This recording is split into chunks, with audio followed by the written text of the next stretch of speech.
ഇനി നമുക്ക് വളരെ എളുപ്പത്തിൽ എങ്ങനെ മുട്ടത്തോരൻ ഉണ്ടാക്കുന്നത് നോക്കാം. അതിന് വേണ്ട സാധനങ്ങളാണ് സവോള, തക്കാളി, വെളുത്തുള്ളി, ഇഞ്ചി. ഇനി ഇതെല്ലാം അരിഞ്ഞു കഴിഞ്ഞിട്ട് കാണാവേ. എല്ലാം അരിഞ്ഞു കഴിഞ്ഞു. അതിന് ആവശ്യത്തിന് ഉപ്പും ചേർത്ത് കഴിഞ്ഞിട്ട് അതിനുശേഷം സ്റ്റൗ ഓണാക്കി പാത്രം വെച്ച് എണ്ണ ഒഴിച്ച് ചൂടായി കഴിയുമ്പോൾ കടുക് ഇടും. അത് കഴിഞ്ഞിട്ട് ആ കൂടെ തന്നെ ഞാൻ കരിവേപ്പില ഇടും കേട്ടോ. എനിക്ക് കരിവേപ്പില ആ കൂടെ ഇട്ട് പൊട്ടിത്തെറിക്കുന്നത് എനിക്കിഷ്ടം. അതിനുശേഷം ഞാൻ അരിഞ്ഞ് വെച്ചതിനകത്തിട്ട് ആ തട്ടിപ്പൊത്തി അടച്ചു വെക്കും. അത് വഴണ്ട് വരുന്നോളം വരെ.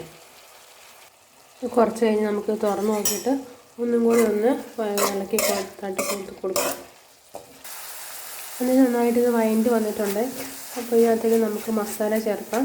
ഞാൻ ഇതിനകത്ത് ചേർക്കുന്നത് മല്ലിപ്പൊടി, മുളക് പൊടി, മഞ്ഞൾപ്പൊടി, കുറച്ച് കുരുമുളക്, പിന്നെ കുറച്ച് ചിക്കൻ മസാല, ഇത്രയും ഞാൻ ഇതിന് ചേർക്കുന്നുള്ളൂ കേട്ടോ.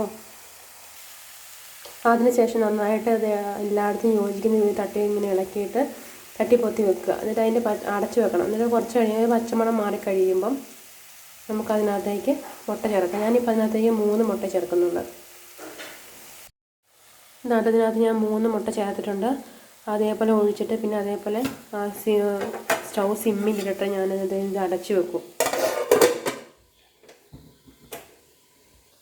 എന്നിട്ട് പിന്നെ കുറച്ച് കഴിയുമ്പോൾ തുറന്നിട്ട് നന്നായിട്ട് നമ്മൾ ചിക്കി ഇങ്ങനെ ഇളക്കി അത് മുട്ട ഇങ്ങനെ എന്താ പറയുക തരിതരി പോലെ ആവില്ല. അതേപോലെ ആക്കിയെടുത്തതിന് ശേഷം അവസാനം ഞാൻ കുറച്ച് മല്ലിച്ചപ്പും പുതിനയിലയും ഇടും. അത് നിങ്ങളുടെ ഉണ്ടെങ്കിൽ ഇട്ടാൽ മതി കേട്ടോ, ഇല്ലെങ്കിലും കുഴപ്പമൊന്നുമില്ല. ഇതാട്ടോ ഞാൻ അതിനകത്തേക്ക് മല്ലിച്ചപ്പും പുതിനയിലയും കുനുകുന അരിഞ്ഞിട്ട് ഞാൻ തരിഞ്ഞിട്ട് ഇനി അത് ചിക്കി പൊത്തി കൊടുക്കാം. ഇങ്ങനെ ആക്കി കൊടുക്കും.